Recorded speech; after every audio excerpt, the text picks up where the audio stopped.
नमस्कार दोस्तों, बात करने वाले हैं बिहार पोस्ट स्कॉलरशिप के बारे में। जी हाँ दोस्तों, जो लोग अपना बिहार पोस्ट मैट्रिक स्कॉलरशिप का फॉर्म को अप्लाई किए हुए थे, उनका पैसा आज से मिलना स्टार्ट हो चुका है।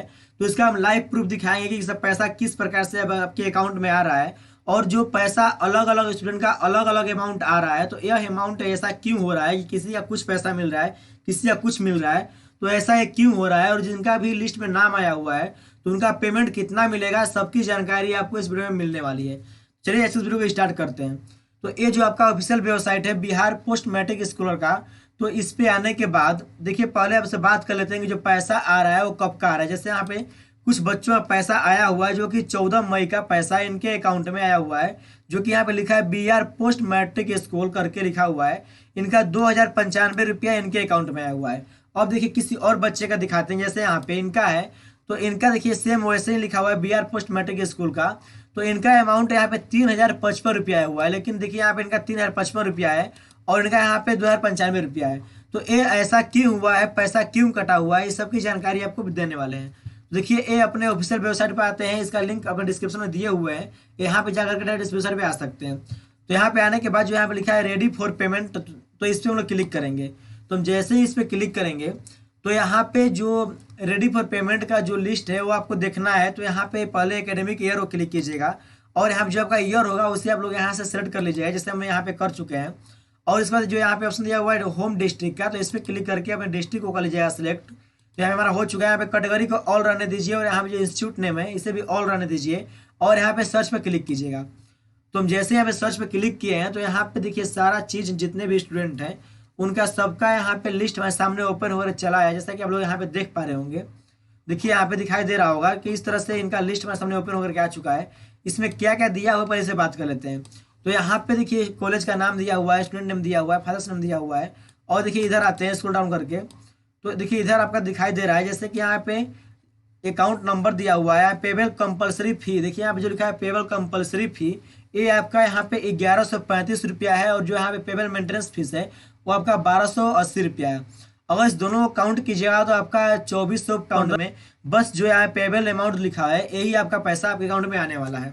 तो इस सबको देखिए इनका इतना हुआ, लेकिन जो यहाँ पे नीचे स्टूडेंट है तो इनका यहाँ पे जो पेबल कंपलसरी फी है यहाँ पे 820 रुपया क्यों है, और यहाँ पे जो मेंटेनेंस फी है वो 1920 रुपया क्यों है, और जिनको मिलने वाला है आपको यहाँ पे 2740 मिलने वाला है। तो आपसे जो अगर आपका ये है इतना दिखा रहा है, तो इनका इतना क्यों दिखा रहा है, इस सबका जानकारी आपको देने वाले हैं।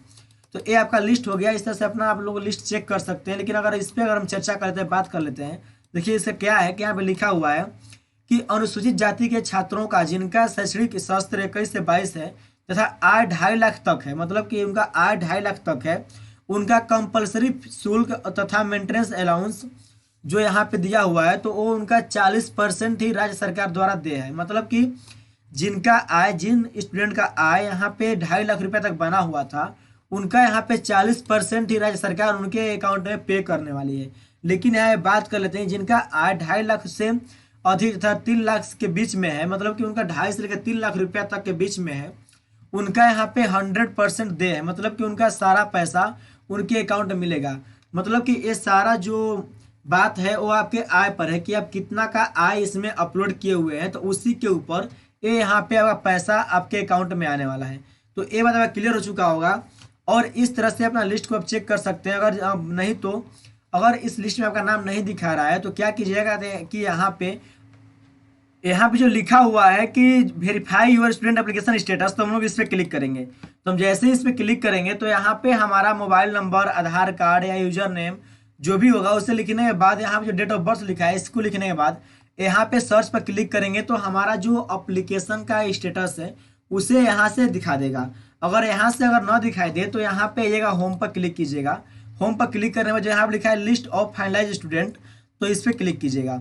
तो हम जैसे ही इस पर क्लिक करेंगे तो यहाँ पे हमारा स्टेट का ऑप्शन क्लिक कीजिएगा। तो यहाँ पे हमारा स्टेट का ऑप्शन आएगा, यहाँ पे सेलेक्ट कीजिएगा। फिर उसके बाद यहाँ पे डिस्ट्रिक्ट आएगा, तो यहाँ से हम डिस्ट्रिक्ट वो कर लेंगे सिलेक्ट। फिर यहाँ पे इंस्टीट्यूट आएगा, ऑल रहने दीजिएगा, या फिर जो आपका रहेगा उसे यहाँ से आप लोग सेलेक्ट कर लीजिएगा। जैसे यहाँ पे हम क्लिक कर दिए, और यहाँ पे जो सर्च ऑप्शन है तो आप यहाँ पे यूजर आईडी लिखा है और यहाँ मोबाइल नंबर लिखा है कि आप किसके तहत आप सर्च करना चाहते हैं। तो आपको जो भी अगर मोबाइल नंबर से सर्च करना होगा तो यहाँ पे अपने मोबाइल नंबर को लिख दीजिएगा, और यहाँ पे सर्च पे क्लिक कीजिएगा। तो अब जैसे यहाँ पे सर्च पे क्लिक करेंगे तो यहाँ पे आपका स्टेटस यहाँ से भी दिखा देगा। अगर नहीं है, इस तरह से अगर नहीं होता है तो आप लोग यहाँ पे इसे मेल कर सकते हैं, और कोई भी अगर इशू है तो इस मेल पे जो यहाँ पे ईमेल आईडी दिया हुआ है, तो इस ईमेल आईडी पे आप किसी भी प्रकार का इंक्वायरी कर सकते हैं, अपने अकाउंट नंबर को बताने के बाद वेरीफाई करने के बाद कर सकते हैं। अगर नहीं तो क्लिक कीजिएगा, इस पर क्लिक करने के बाद यहाँ पे जो आप तीनों ऑप्शन को देख लीजिएगा एक बार ध्यान से। अगर जिसमें अगर आपको नहीं आएगा समझ में तो आप कमेंट करके हमसे क्वेश्चन कर सकते हैं। अब मिलते हैं अगले वीडियो में टॉपिक के साथ। Tata, good bye.